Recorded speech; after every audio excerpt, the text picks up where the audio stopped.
A lei le è funzionato il bancomat oggi?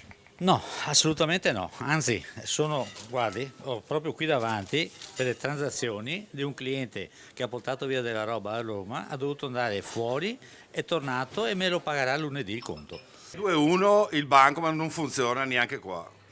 E Cosa quindi, succede? e quindi il cliente? E quindi il cliente è un po' imbarazzante, il cliente dopo la fine tira fuori il cash, però insomma il servizio dovrebbe essere completo.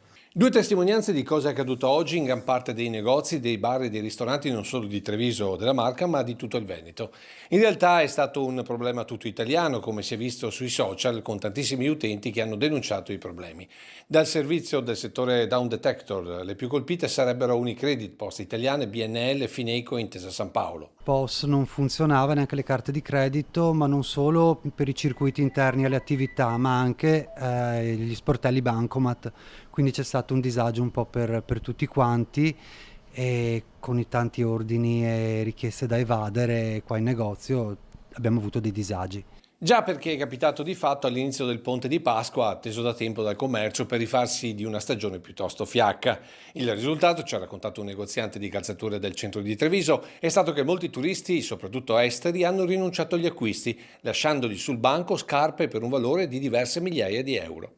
Nel pomeriggio i problemi dei circuiti gestiti da Nexi sono stati risolti, i servizi sono stati ripristinati, mentre sul fatto sta indagando la polizia postale, anche se di fatto non è la prima volta che i bancomat fanno cilecca. Nell'ultimo periodo, una media di una volta ogni 2 settimane, capita che il POS si blocchi. Un danno per il commercio, ma per tutte le città, sottolinea il sindaco di Treviso e presidente di ANCI Veneto Mario Conte. Di un danno molto elevato per il nostro commercio, un danno molto elevato per la nostra comunità. È evidente che alla fine dovremo fare i conti, di chi ha sbagliato dovrà anche pagare i danni di quello che è successo in queste ore. Dalla rappresentanza dei pubblici esercizi l'appello affinché non si ripeta più.